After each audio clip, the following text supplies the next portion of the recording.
السلام عليكم ورحمة الله وبركاته. بسم الله الرحمن الرحيم. إن الحمد لله نحمده ونستعينه ونستغفره ونعوذ بالله من شرور أنفسنا ومن سيئات أعمالنا. من يهده الله فلا مضل له ومن يضلل فلا هادي له. وأشهد أن لا إله إلا الله وحده لا شريك له.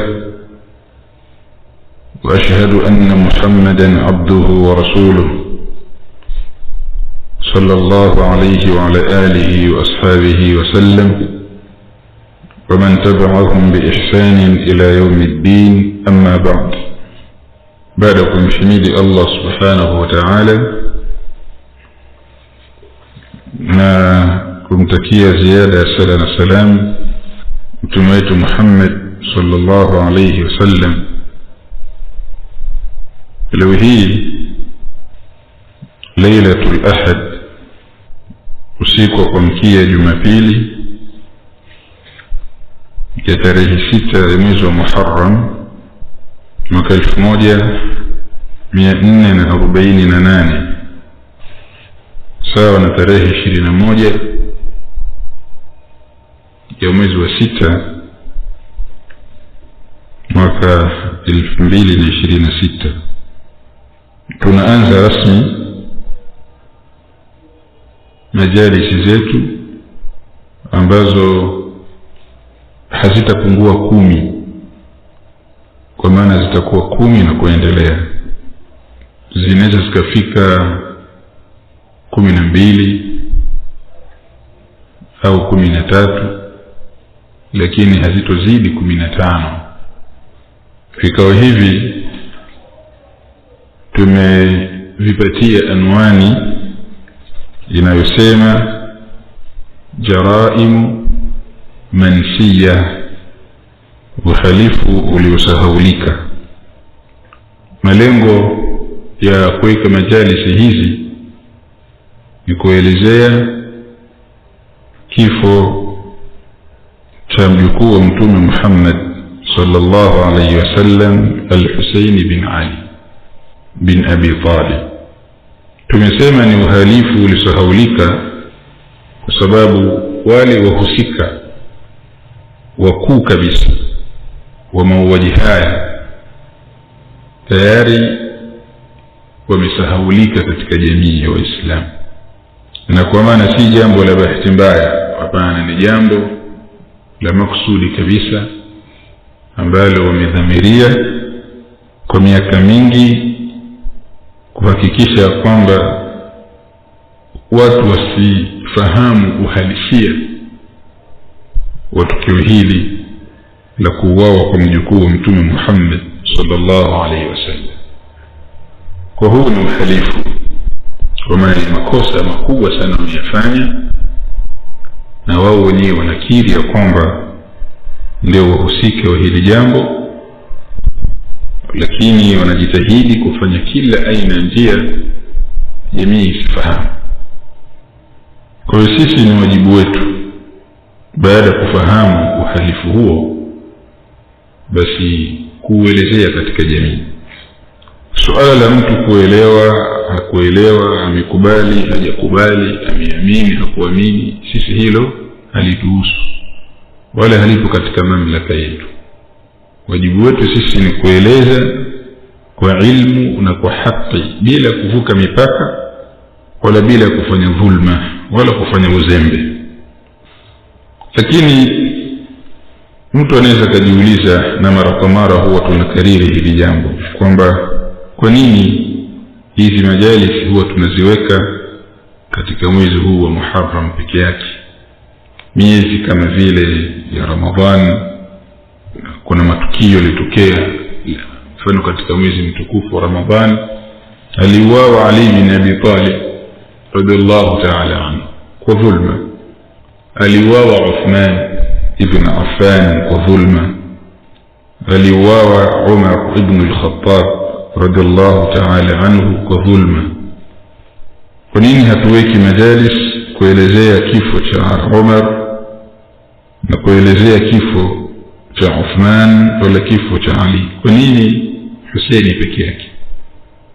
Kina Abdullah bin Zubair waliuawa kwa dhulma, tena vifo vibaya, na wengi katika saadatul muslimin tukufu katika Uislamu waliuawa. Lakini kwa nini jambo la Husaini limepewa kipaumbele? Ni kutokana na upotoshaji mkubwa uliokithiri katika tukio la Husaini. Na tukio la Husaini limesababisha fitna kubwa tokea alipouawa mpaka katika zama zetu hizi za leo. Kuna dhana nyingi sana za kimakosa zinaelezwa kana kwamba vile wanaotetea damu ya Hussein ni Mashia, halafu wale ambao wanapendelea na kufurahia Hussein kuuawa ni Ahlus Sunna. Yani tukio hili limepelekea sasa kuzalisha fikra za kiitikadi na kuonekana kundi fulani ambalo linatetea damu ya Hussein, hawa ndio Ahlul Bait, ndio Mashia wapenzi wa Ahlul Bait. Na wale ambao wanaona ya kwamba hili jambo kuna maelezo yanatakiwa yatokee, kuna ufafanuzi, basi unatuhumiwa moja kwa moja kwamba wewe unawapenda Banu Umayya. Kwa hiyo ikawa kama vile Banu Umayya sasa ndio Ahlus Sunna na Hussein huku na wengineo ndio Mashia. Kwa hiyo kuna haja mara kwa mara kile linapofika munasaba wa hili tukio basi kuzungumza, na hasa kuzingatia pia Mashia na wenyewe hawakai kimya, wanazungumza, wanatembea barabarani na wanatumia minasaba hii kwa ni sehemu ya kuonesha hisia kali sana za mapenzi yao kwa familia ya Mtume Muhammad sallallahu alaihi wasallam. Kumbe ni waongo wakubwa, bali wanatumia njia hiyo sehemu tu ya siasa na kupenyeza fikra zao katika jamii. Kwa insha Allah mimi nimedhamiria kila mwaka inapofika mwezi wa Muharram basi lazima majalisi hizi tusiweke. Mmoja watu wameelewa au hawakuelewa, lazima tusiweke majalisi hizi kuwaelewesha watu. Na kila mwaka unapozidi kusoma unapata vitu vingine ambavyo ulikuwa wewe hauvijui. Kwa insha Allah katika hizi majalisi zetu tutakuwa tukitoa matukio kwa hatua kidogo kidogo ili watu wapate kufahamu. Na kwa kuwa ni matukio ya kihistoria hahitaji akili nyingi sana kuelewa, ni maelezo tu ukipewa tayari mtu unafahamu. Katika majlisi ya kwanza leo hii insha Allah itakuwa imebeba anwani inayosema msimamo wa Hussein juu ya ukhalifa wa Muawiya na mtoto wake Yazid. Ndi anwani ya majlisi hii ya kwanza, ambayo hii anwani itakuwa katika majlisi hii ya kwanza, itakuwa ni sehemu ya kwanza.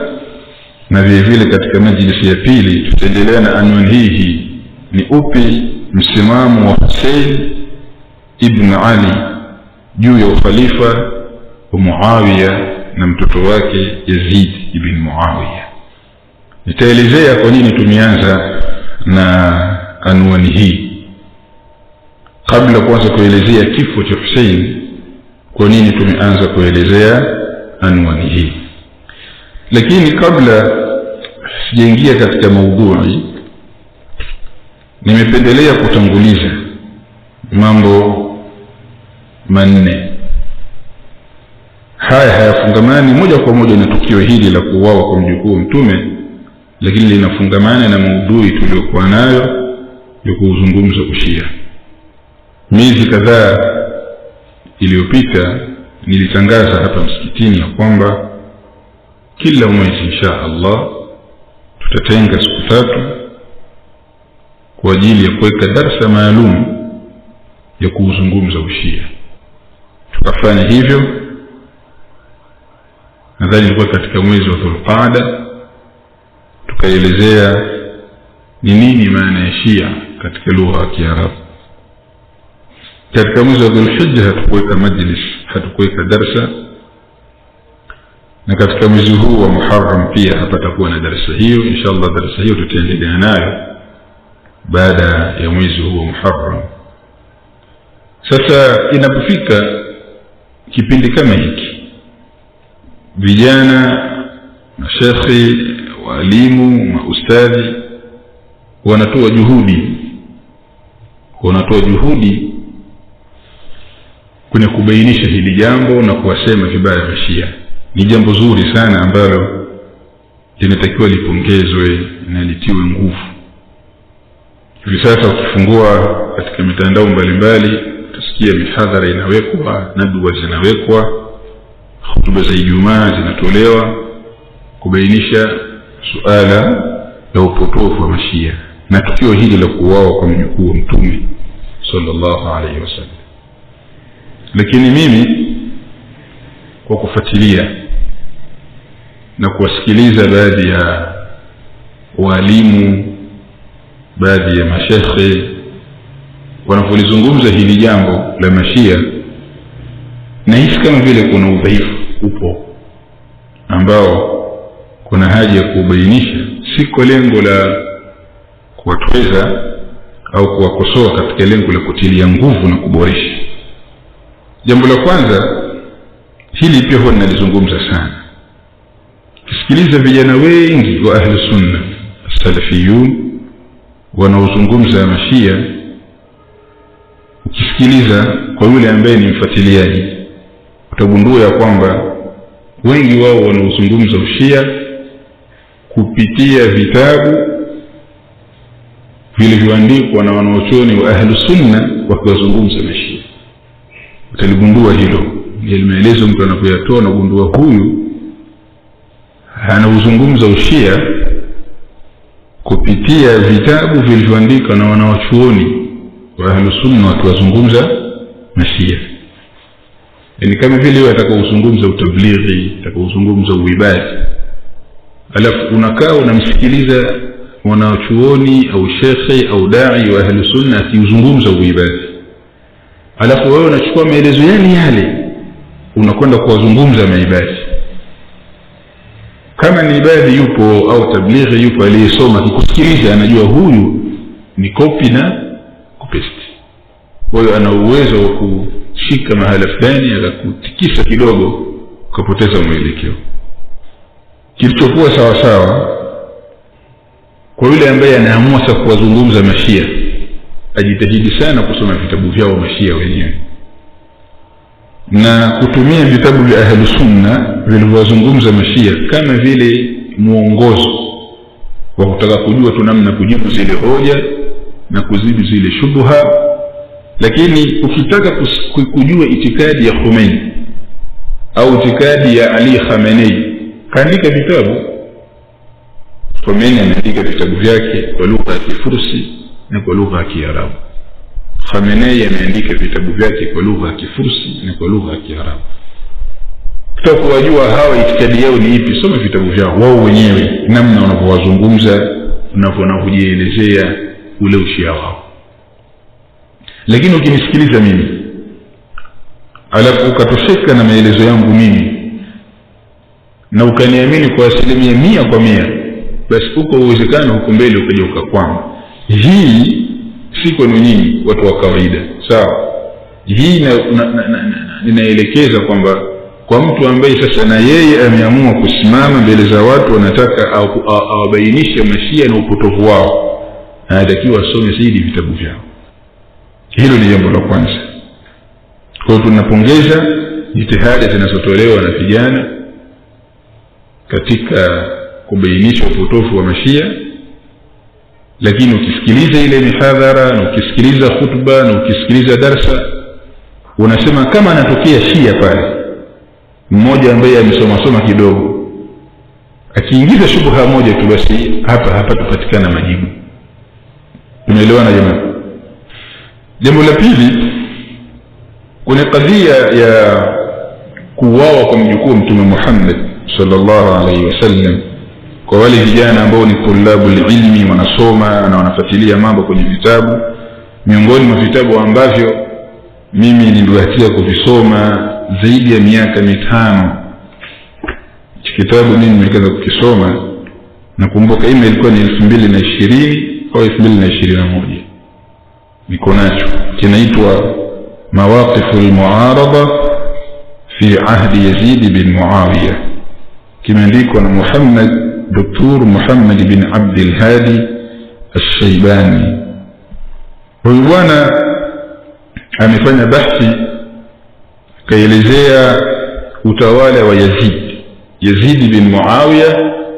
Alitawala kuanzia mwaka 60 hijiria, na utawala wake ukakomeka au ukaishia mwaka 64 hijiria. Alitawala miaka 4 tu basi akawa amefariki, na alikuwa bado ni kijana, ametawala akiwa na umri wa miaka 30 na sio alikuwa ni mtu mzima au ni mzee, alikuwa ni kijana. Sasa katika utawala wa Yazid bin Muawiya kuna matukio mazito sana yalitokea katika Uislamu. Kwanza ni ile bai'a ya Yazid. Kule Yazid kuchaguliwa kuwa ni mtawala, paitokea mitihani na fitna baina ya Waislamu. Vile vile tukio la Hussein bin Ali bin Abi Talib lilitikisa utawala wa Yazid. Tukio la tatu ni tukio la kuuawa kwa mjukuu wa Mtume Muhammad sallallahu alaihi wasallam. Kuna swala la Hussein kupinga utawala wa Yazid ni kitu kando, na kuna swala la Hussein kuuawa katika ardhi ya Karbala. Lakini katika utawala wa Yazid palitokea mapigano ya Waislamu katika mji wa Madina, sawa, litikisa utawala wake. Na vile vile tukio la Abdullah bin Zubair kuanzisha dola yake na utawala wake katika ardhi ya Makka na baadhi ya maeneo, pamoja na kuvunjwa kwa Al-Kaaba. Ndani ya miaka 4 tu haya matukio yote haya yalijiri na yalitikisa utawala wa Yazid na vile vile utawala wa Banu Umayya kwa ujumla. Sasa huyu bwana anaelezea ule utawala wa Yazid wote. Sasa katika sehemu ambazo amezungumza kwa urefu na kwa ubainifu mzuri kabisa ni tukio la kuanzia upinzani wa Hussein juu ya utawala wa Yazid mpaka kuuliwa kwake. Amelizungumza kwa uadilifu hali ya juu. Kwa hiyo wanafunzi ambao wanafuatilia kadhia hizi za kuuawa kwa mjukuu wa Mtume sallallahu alaihi wasallam, kitabu ambacho wanaweza kukisoma kikawapa faida wakapata maarifa ya kutosha ni hicho kitabu kinachoitwa Mawaqifu al-Mu'arada fi ahdi Yazid ibn Muawiya. Wakitafuta kitabu hiki kitawasaidia katika harakati zao na vile vile katika kuongeza maarifa juu ya tukio hili la kuuawa kwa mjukuu wa Mtume Muhammad sallallahu alaihi wasallam. Hayo ni mambo ambayo nilitaka kuyatanguliza kabla kuingia katika maudhui yetu. Sasa tuingie katika maudhui moja kwa moja. Tupo katika mfululizo wa majalisi zetu ambazo tumezipa anwani inayosema jaraimu mansiya, uhalifu uliosahaulika. Na leo hii tupo katika majlisi ya kwanza, ambayo majlisi hii tumeipatia anwani inayosema msimamo wa Hussein juu ya ukhalifa wa Muawiya na mtoto wake Yazid. Tutatoa maelezo kwa ufupi. Sisi tunafahamu sote kwamba baada ya Mtume Muhammad sallallahu alaihi wasallam kufariki, utawala ulishikiliwa na Abu Bakar Siddiq radhiallahu ta'ala anhu, na hapakuwa na fitna yoyote. Waislamu waliishi katika hali ya umoja na utulivu. Baada ya Abu Bakar kufariki, yeye alitoa usia kwamba ikiwa mimi nitakufa, basi jambo hili la utawala napendekeza Umar ibn al-Khattab ndio alichukue. Masahaba wakaunga mkono. Kwa alipofariki Umar akashika madaraka, akatawala kwa miaka aliyotawala, utawala ambao wanasema katika tarehe haujawahi kutokea kabla, sawa, wala haujawahi kutokea baada. Namna Uislamu ulivyokuwa na nguvu na namna walivyoweza kuikomboa miji makafiri. Katika utawala wa Umar ndio Uislamu uliingia Misri, Uislamu ukaingia Sham, Uislamu ukaenda Iraq. Katika utawala wa Umar Uislamu ukaingia Yemen, katika mji wote, katika nchi ya Yemen yote kwa ujumla. Kwa hiyo Uislamu ulikuwa na nguvu kubwa sana. Umar aliuawa, na kuuawa kwa Umar hapakuwa na fitna, kwa sababu aliyemuua Umar na pia aliuawa hapo. Kwa aliyeua kwa basi jambo likalimisha. Umar kipindi ameshapigwa, ameshachoma vile visu na yule bwana Abu Lu'lu al-Majusi, alikaa kama siku 3 au siku 4 akiwa kiugulia, kwa sababu yule bwana alichukua kisu, panga, akawa analitia ndani ya sumu, yani analilaza ndani ya sumu. Riwaya inatofautiana kwamba zaidi ya siku 10 analinoa kwa nilaza ndani ya sumu. Fika usiku analinoa analilaza ndani ya sumu. Shadhani kwamba mimi lazima nimuue huyu bwana. Kwa hiyo alipokwenda kumjeruhi, kulikuwa hakuna njia ya Umar, lazima atakufa tu, kwa sababu lile panga limejaa sumu. Umar yeye akaliacha jambo la utawala kwenye shura, akawachagua watu 6, fulani na fulani na fulani, kaeni, chagueni kiongozi atakayeongoza hili jambo baada yangu, huko akitoa tahadhari ya kwamba msimchague mtoto wangu Abdullah ibn Umar, msimpe nafasi kabisa. Shura ile ikakaa, ikampitisha Uthman akawa ndio kiongozi. Miaka 6 ya Uthmani watu walikuwa katika hali ya amani na utulivu, lakini miaka iliyobakia katika utawala wake iligubikwa na tuhuma nyingi sana dhidi ya utawala wake. Kwa utawala wa Uthmani ulianza kuyumba. Ziko sababu nyingi wanazielezea ahlul ilmi, miongoni mwa sababu hizo ni ikhtilaf, mchanganyiko wa watu, jambo ambalo Umar ibn al-Khattab katika utawala wake alikuwa hataki hilo jambo. Alipiga marufuku kwamba mtu yoyote si katika masahaba wa mtume ni marufuku kuishi Madina, isipokuwa kwa sababu maalum, na masahaba wote wa mtume wakae Madina. Ikawa haruhusu sahaba wa aina yoyote kutoka nje ya Madina bila ridhaa yake, jambo ambalo pia lilileta msuguano baina yake yeye na baadhi ya masahaba.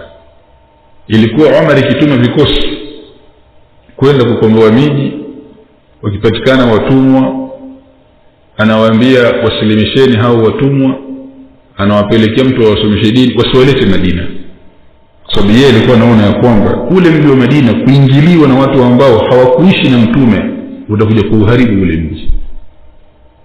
Hiyo ilikuwa ndio siasa yake yeye.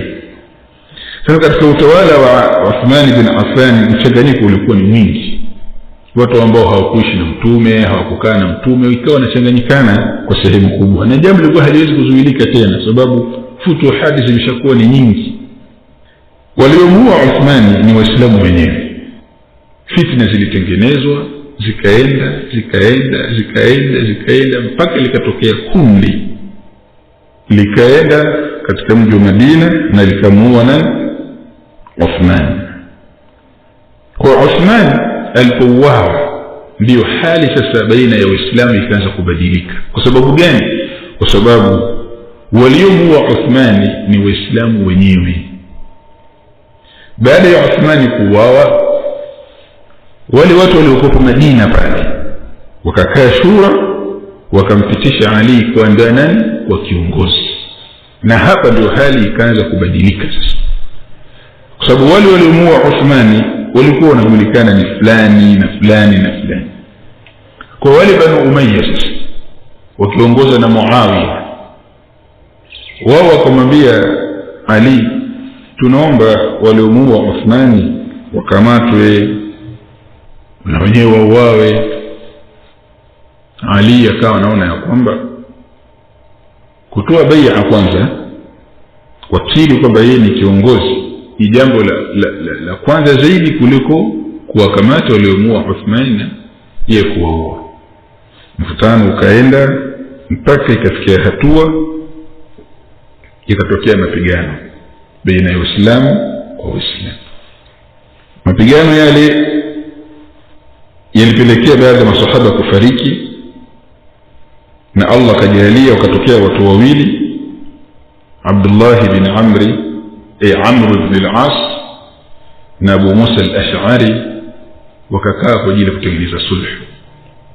Sawa, sulhu ikapita, na katika ile sulhu Muawiya alionekana kwamba amekosea. Yeye angekubali kuwa chini ya utawala wa Ali kwanza, afa Ali ndio atafuta waliomuua Uthman na wenyewe wao. Kuanzia baada ya hapo mpaka hivi tunavyozungumza leo, Waislamu hawajai kukaa tena pamoja na hawezi kukaa tena pamoja. Makundi yataendelea kuwa hivi hivi mpaka kiyama kinasimama. Sasa basi habari yetu inaanzia hapa. Ali bin Abi Talib baada ya kuwa ni kiongozi na kutogea zile vurugu, yeye alichukua maamuzi kuhamisha makao makuu ya Uislamu kutokea Madina na kuyapeleka Iraq katika mji wa Kufa. Hili jambo hili katika waliolipinga ni mtoto wake Hassan ibn Ali ibn Abi Talib. Alimkatalia kabisa baba yake suala la wao kuhama kutoka Madina kuwasha mji wa Mtume kwenda kuishi katika mji wa Kufa. Hassan alikataa. Katika hii darasa yetu, katika hizi majalisi zetu, kuna vipengele nitakuwa ninawaomba mvikariri na mvidhibiti, kwa sababu sisi lengo kwanza ni kubainisha tukio la kuuawa kwa mjukuu wa Mtume sallallahu alaihi wasallam, lakini ni kubainisha uongo wa Mashia.